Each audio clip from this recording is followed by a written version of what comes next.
Hello, everyone, and welcome back to another episode of Dancing with Damage. I'm Ian, your resident philosopher. And I'm Abby, your resident author. And today's exciting episode, we'll be talking about how the time has come that the iron is hot, the sun is shining, and the wheat Wheating. can be harvested. Or no, you're supposed to make hay when the sun shines. That's it. You're not supposed to make wheat. I think we should change it. I think the wheat grows when the sun shines. So that's for the wheat. If you're a wheat plant, you can make wheat while the sun shines. But I think as Canadians, as we are Canadians, and whatever fine country you're from, you can probably just make hay when the sun is shining, and that will be good for you. And so, Abby, moment of change, that's what we're talking a bit about today. But I think for the purpose of just a little appetizer, the appetizer to our main course of this subject today, how would you package up sort of the last couple episodes? Why don't you start us off with some of the ground rules we've talked about, and we'll move right into the main dish. Okay, I'll try to be very brief. So if I'm not elaborating enough, feel free to watch any of our previous episodes or check out The Social Blueprint wherever books are sold. Huh? You like that? Yes, that's right. Wherever fine books are sold. Fine books. No, it's wherever books. Plans. All books are fine, I think. Are very good. Yes. So we had a lot of fun reading that. Yeah.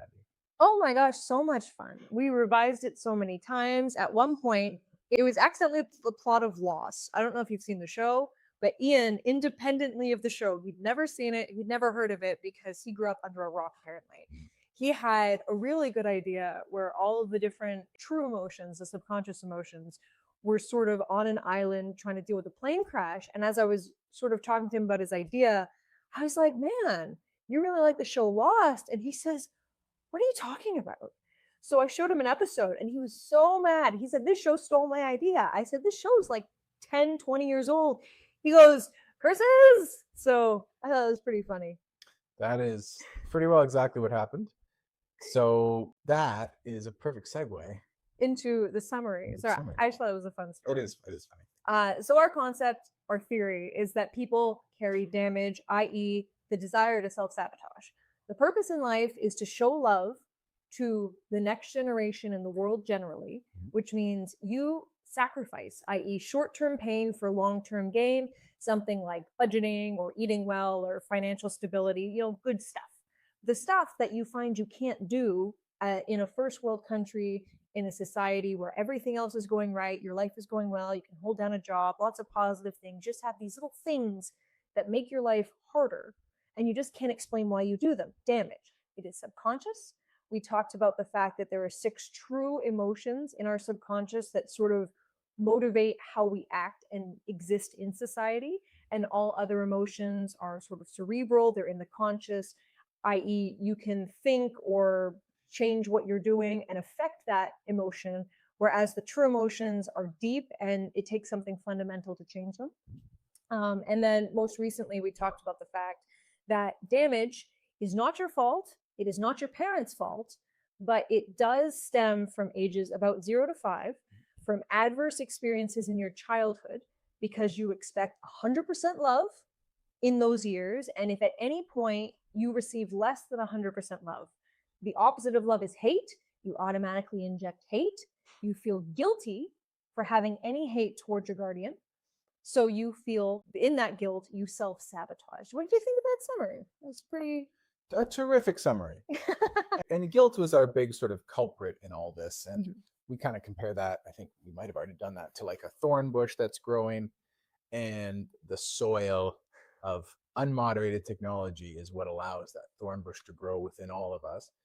And how it applies broadly, and because the question is, okay, Ian and Abby, let's say you're right. Let's say people walk around with some self-destructive subconscious guilt that it causes them to kind of sabotage their own lives. Like, so what? Like, it's not that bad, right? Well, we argue, first of all, even if it was just affected us as people, it is major, because if you have a life that has the great potential for fundamental happiness, and fundamentally happy people have a higher ability to improve society. So first of all, we want that as generally a good goal.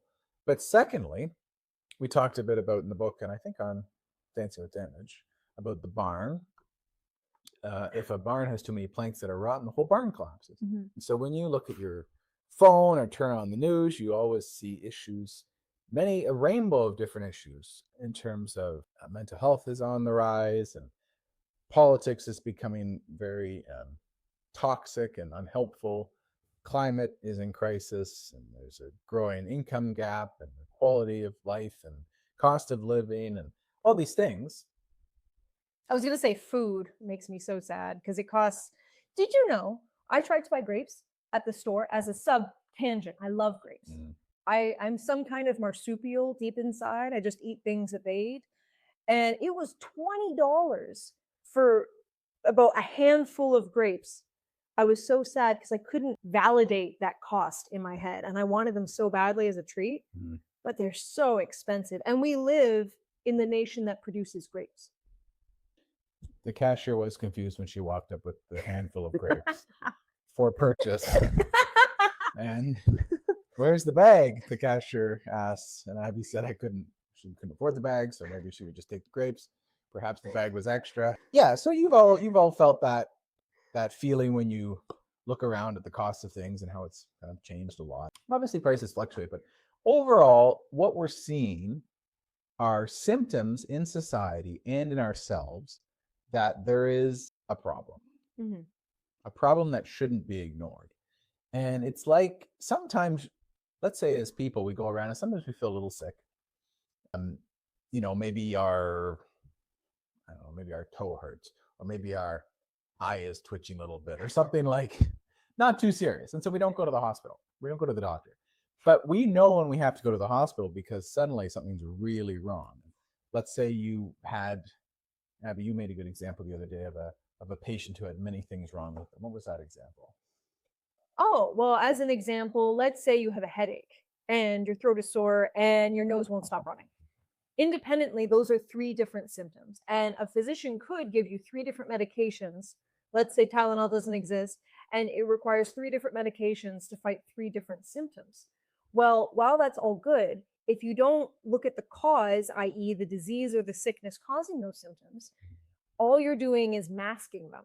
You're trying to help them, but they'll never truly get better because once you stop taking that medication, the symptoms are going to come right back. You have to fight the disease itself.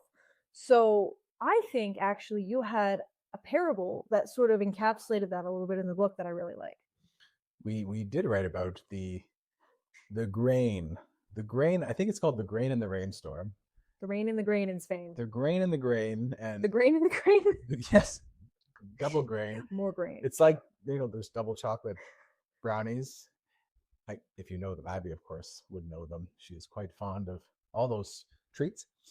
And so we have grain and grain. It sounds like maybe a law group. Yeah, grain and grain. Grain and grain, you're agricultural advocates, and then they go and fight for nitrogen or whatever. So Fight for nitrogen. yeah, it's important in the soil. I work for Grain and Grain. I really like that. That's funny. Yeah, that's it. They fight for it. So in the book, in the social blueprint, if you pick it up, you will read at some point that there is a rainstorm in the village, and all the different farmers, grain farmers, have gathered their sacks of grain from their own fields into one warehouse to protect it from the rain. But then part of the roof tile comes off because it's windy, and in flows all the water, and it's drenching the walls and it's drenching the floors. And so everybody's rushing around to kind of get their individual sacks of grain off the ground. And someone comes up and says, why don't we just fix the hole in the roof? Then all the grain will dry up by itself, and we can all be happy and not have to worry about this. And just the same way as when you're looking around in your life, seeing all these issues in your own life, in your friends' lives, in your loved ones' lives, that you just wish you could see go away. And likewise, those same issues broadly in society, and you just wish something would be done about them. We want you to think of the hole in the roof, which is unmoderated technology that sort of caused all of this. And that's why we're really happy to put together these episodes. Now, in terms of specifically how technology gets its claws into the human Relationships? yeah, that's well said. Like, you can kind of think of unmoderated technology also like nail polish remover. Indeed. Yeah, let's say, we're humans and parents and children, and we're all bonded together by various relationship dynamics. And that's sort of been the glue that's kept society running for a long time, for good or for ill, but never this bad. The hospital visit's never been this bad, certainly. And so nail polish remover, I think it takes glue off. It might. I don't know. Oh, We're not sure. I don't wear nail polish. But I presume it does. I really hope it does, because the rest of the story is going to make no sense. But so technology as nail polish remover. And Abby, in particular, I know she likes to discuss how, in the one way, technology attacks the incentive for a parent to really show pure love to a child in terms of what that means for the parent in old age. Hey, Abby, so how would you describe that phenomenon? Yes. So I've talked about this before. I've talked about the study in China where the government actually forced people by law to visit their aging parents. Again, I don't know the exact interval, but every so often, because there's an epidemic of loneliness. And there are several ways technology gets into the bond of love and creates some hatred. It sort of reduces empathy, reduces togetherness, reduces those pro-social bonds that makes us care about each other and want to do good things. Because if you don't want to sacrifice, you're not inclined to, and therefore you're not showing love. So one way that this is impacting society is with the increase in technology. On one hand, it's very positive that there are nurses and care homes that can help with adults who may have Alzheimer's or severe physical disability where their child might not be equipped to help their parent. But on the other hand, now it's very normal in society for children to have no part in their parents' retirement plan. It used to be that the retirement plan of a parent, and the reason people still today have children in part, is because they don't want to be alone when they're old. They fear growing old and dying by themselves. That's a huge fear for pro-social creatures that are meant to be in a pack. So now today, a lot of people, if you ask them, they see their parent maybe once a month, a couple times a year at Christmas or holidays, but they're not involved in their day-to-day life. So now that parents sort of subconsciously know that what once was, I'm taking care of you as a child because you will take care of me in my old age, now is more of a short-term contract for a lot of parents, unfortunately, because the way the world is working. So there's less incentive for the parent to show a lot of sacrifice for their child when they're young, because they know that effort will never be repaid. And that's a little harsh. I get that that sounds really bad, but on some level, you have to recognize in the human psyche that it is a problem, and it is something that is worth considering in the subconscious, along with many other technological advancements. So to talk about the different ways technology is impacting that bond of love, do you have another example of a way that technology might be pulling us apart from each other?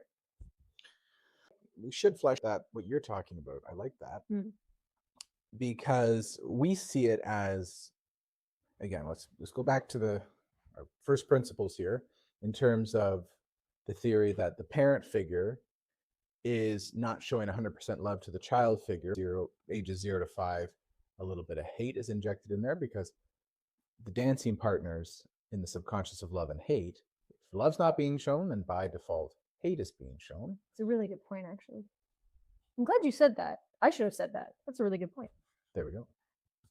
You can say it next episode. That's so important. So to go back to wondering how your parents, who could be amazing and you love them, and they're wondering how you could blame them for causing damage in your life, because it can be hard to reconcile.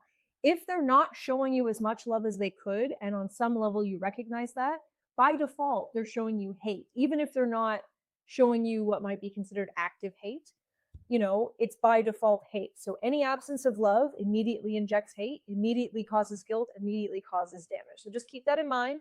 We'll keep going on about how this happens. It's not your fault. It's not your parents' fault, but just be aware. All right, sorry, continue. That's just a good point. You were very excited. Yes. And that's good. We should all be excited. This is a new theory. This is exciting to shine a light where it hasn't really been shone before. And so That's the first principles that we're always trying to bring back to, is how has something caused a rift in what through evolution should have been a very strong love relationship. Mm-hmm. And again, it's the instinct that the bond should be loving, in contradiction and juxtaposition with the reality that parent figures are showing less and less love to their 0 to 5-year-old charges, where we're getting that guilt forming where it ought not to be, and self-sabotage brimming over and flooding the whole situation. So technology is very interesting. How it, on a macro level, like Abby's talking about. Remember, let's go back again to the first principles of the wings of love. The bat flaps around and is an evolved form of a mouse. I assume they're mice. Are they even the same family? I don't think so. They're so cute, though. I just love them. We found a family of them on the property. Oh my gosh, so cute. Sorry, huge fan of bats. So misunderstood. I don't think bats are rodents. They look like mice, okay? And I'm sticking to it. So the bat evolved to fly, and that's great. So the bat has the potential to soar above everything else and just have a great life eating its insects high in the sky. Just like humans have these great opportunities to soar around in our environment, where we have so much more power and ability than most other creatures on planet Earth. But with that ability comes the risk. If the wings are torn, then that bat is even more miserable than even the lowest little crawling snail. That's our symbol. Sad bat. Bats, snails. I don't have a snail symbol. Like, no, that's good. We'll play charades later, and hopefully we're on the same team. Bat chasing a snail.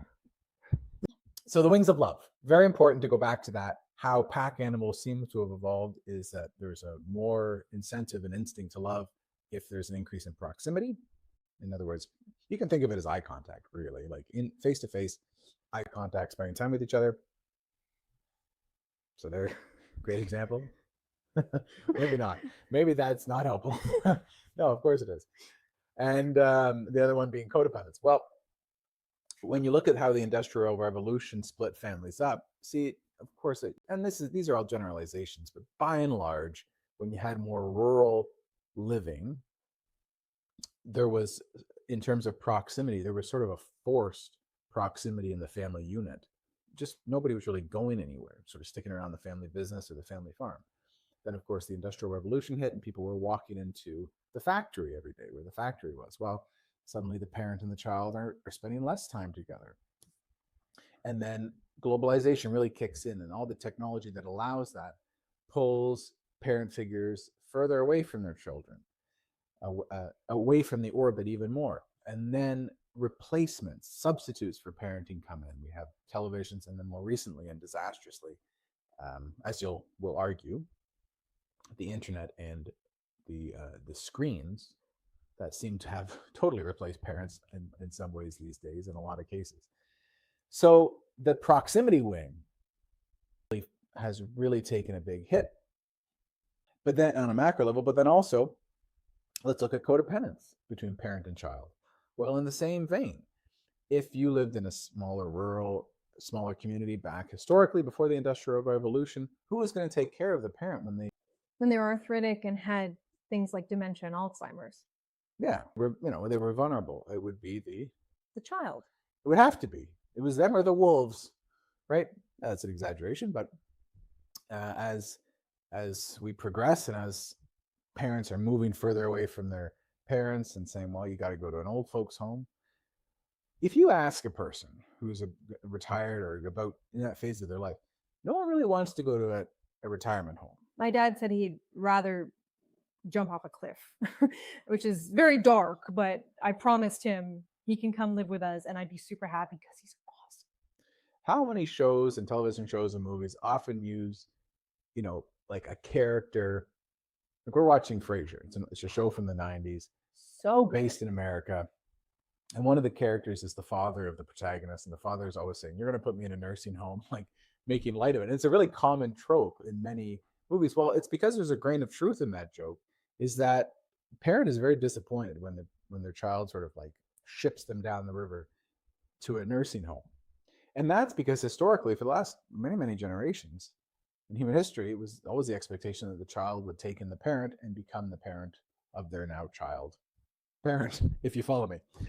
Now with codependence, there's so little of that because there are so many alternatives to the child taking care of the parent, and so those two wings have just been totally blown. I have an example, if I may, of sort of the flip side. So that's how the parent and child relationship is severed in the future. But I have one about when they're young of showing how hatred is introduced. I want to hear it. So, as you may know, I'm a teacher. And while I'm predominantly a high school teacher, I have taught JK to grade 2 all at the same time. It was quite a lot. But I had the opportunity to sort of understand in this critical time in a child's life where they're trying to learn skills like basic literacy, the alphabet, words, rhyming, consonants, vowels, and numbers 1 to 10, 1 to. There's a huge difference between the expectations in society of a parent and child relationship, because even 30 years ago, my parents read to me every single night. They both worked, they were both full-time employees, but they made sure to take time every night to read books to me. Even when I was an infant, they would go around and they would sing the alphabet songs, knowing that some way, some deep down in my head, something was sinking in because your brain is developing, you're taking in information. So they would read to me every night. At the age of 2, I had some comprehension of the English language and of words written down because I was exposed for 2 years to that information. I have met 5-year-old children and talked to their parents, and I have had kids in grade 2 who can't even identify every letter in the alphabet. And that is heartbreaking, like absolutely devastating when you meet a kid in grade 2 who can't identify the difference between M and N in the alphabet, or they don't know what H is, or they struggle with numbers 1 to 20. And I understand that there is an expectation in schools for a teacher to be able to teach the child. But this is a separate issue we'll get into in the future, that schools are no longer equipped to teach children the way they need to be taught. But I did the math. I had 32 students. And I realized that if I spent only 5 minutes one-on-one with every single child in my class, outside of snack breaks and recess, that would be the only thing I did all day. And I wouldn't even have time to give every child the 5 minutes. And basic skills like literacy and reading are so important. You need more than 5 minutes a day to ingrain those skills. And the problem is compounded with the screen technology, that students have a harder time paying attention. They have a harder time giving their attention to someone talking, because someone talking is never as interesting as the lights and the sounds and the flashy things that are on iPads. Right. So it's almost impossible now for teachers to teach children literacy skills independently. You can't do it, because if you teach the whole class at once, it's hard for the kids to pay attention, and you don't have the resources to give them the one-on-one time they need. And I've met so many parents of 5-year-old kids as an example, and I say, what's their reading? They don't read. They don't know how to read. Well, why? Oh, they haven't taught it in school yet. And it breaks my heart. And you may be a parent, you may have a different opinion, but my opinion is that it is the responsibility of the parent and the guardian to support children. And I don't know when in the last 10 years society has shifted and parents have taken a step back and decided that it's solely the school's responsibility to teach a child life skills, and that they're no longer involved in the equation. And I think that is a really good example of a bond of hate, because now the child doesn't have skills that some other kids do, and that makes them feel isolated and behind. And also in school, because of iPads and screens, and because they don't have the one-on-one time they need, they're struggling. So now these basic skills that are considered basic, that's literally their definition, they're not able to comprehend in school. So it's frustrating. So the natural instinct, if you're frustrated, is to try to separate yourself because you don't want to feel those feelings of frustration. So it's setting them up for failure. So that's a really powerful example of how they would absolutely feel hatred towards their parent or guardian, because the parent never spent the time trying to teach those skills outside of school. And now they essentially can't learn those skills, or it's very hard for them to learn those skills. And they will realize subconsciously and probably consciously in the future that their parent or guardian set them up for failure. And that is an extraordinary vessel of hatred. I don't know if you have thoughts on that, or if there's a fable that reminds you of, or if you're just like, I don't know what you just said, but I'd love to hear your thoughts. A lot of passion from a teacher. That's what you want in your teachers. And so Abby is describing that there's one pincer of damage comes around and disincentivizes parents from showing 100% love, because knowing that as the parent eventually reaches retirement themselves, the child is most likely not going to be there for them. That's just the social trend that technology and the way we structure our lives through technology has caused. And then, of course, the other pincer being that it's just harder to be a parent and spend all that time with your child because of things like screens that have made it so easy for a parent to distance themselves proximally. And then the dependence that Abby is describing, where the child is normally depending on the parent for discipline and for learning and for affection, and that being replaced with artificial intelligence, essentially, has cornered that bond of love and is chewing down. It's like in a garden, if like a beetle is like chewing down the sunflower so the thorns can grow unobstructed. And all this to say, we see this as the beetle that's been chewing down the sunflower and allowing damage to really spread. And it's going to continue to spread and become even worse if we don't do something. So why do we call this episode a moment of change? Despite the fact we have this evil beetle kicking around, you might be saying, Nina and Abby, why are you hating on beetles? You described such an excellent beetle and so many thorns. Isn't everything doomed? A lot of people think that way. A lot of people are sort of waiting for maybe society to collapse so we can restart. We're going to talk about why we feel it's not the best approach later. But the reason we think there's a moment of change, and we'll get more into this next episode because we're running a bit maybe longer than we normally would, but we want to hang out with you and tell you about the story about the cat and the rat. Ooh, you go closer. And there was this rat, this wonderful rat. Beautiful rat. The rat is the hero in this story, so it's just the best rat. If you don't like rats, you do this time. This is a great rat. It was cute. Oh, cute, well-dressed. Fluffy, had nice coiffed tufts of fur. We're talking that movie Ratatouille rat. We love Remy in this household. Oh yeah, Reno. Remy. Reno. Well, I fell asleep. But there's Remy. Remy?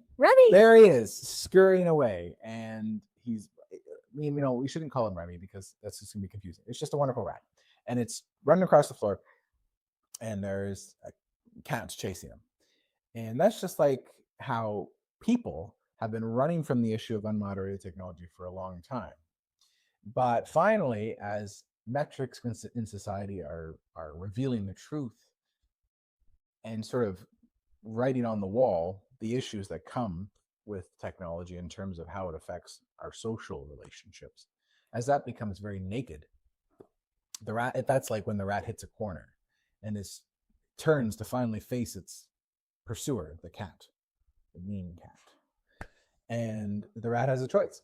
The rat can roll over and accept its fate, or the rat can lash out with its little claws like this and scratch the cat's nose or bite the cat's ear, do something to sort of drive the problem back for ways to make its escape.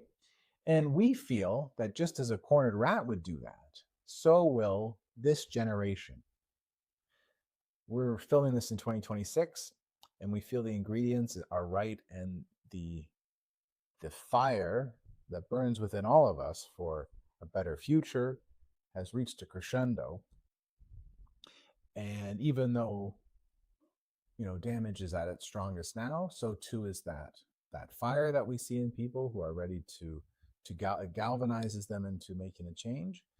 And so that's one of the reasons we wrote the Social Blueprint, is to hopefully give some unity to that flame in terms of a plan of how to address damage, which until now, really no social theory in our view has been able to capture, as Abby says, all the symptoms of the disease. And just like that, there's a theory, Occam's razor. Ooh. I don't know if Occam has this razor. I don't know where this comes from. I saw it on an episode of a show once, but it made a lot of sense to me. Occam's razor, the idea that the simplest explanation that unifies everything is usually the one that's right. And so if you agree with us that the symptoms in society can be explained and unified in this sort of way, then that's why we're ready for a moment of change and why there is a lot of hope for all of us and for humanity, even though it can feel on certain days that it's just an avalanche that can't be stopped. We'll stop it, eh, Abby? Yes, essentially what we're trying to do with these videos and our theory is we think we have found the armor for the rat. We think by sharing this information and making these videos and hopefully getting the message out, when the rat turns around to face the cat, instead of just a small rat with its claws versus a cat, the rat might have some armor, a sword, some kind of light to make the cat blink and go, ah, so he can escape. We're giving the rat some defense here. We're trying to help bolster the rat so when it decides to fight back, it has a really good chance to not only escape, but maybe make some headway, maybe escape from the cat, maybe have a tiny little car so it can drive away and the cat is much farther than it once was. You know, we're trying to improve the odds that not only can we fight off damage, but we can improve society at hopefully a rapid rate. A rapid rat. And could the little swords, those colorful swords that you impale like olives on, could the rat perhaps benefit from such a sword to duel the cat? Are we giving the cat a sword as well? A very tiny cocktail, I think they're called cocktail swords or something. That would be quite a sight. Maybe we should, in an episode, get Darwin and see if he can, in his little paw, maneuver a tiny sword. Well, let's give a tiny sword. Yeah. I don't think he will. I think he'll just be unimpressed, but that's okay. Very true. Very true. Well, thank you for hanging out with us this episode. It's been a lot of fun. And I'm sure we will see you in the next episode. Episode 15. 15, I can count. Thanks for tuning in today. Have a great day.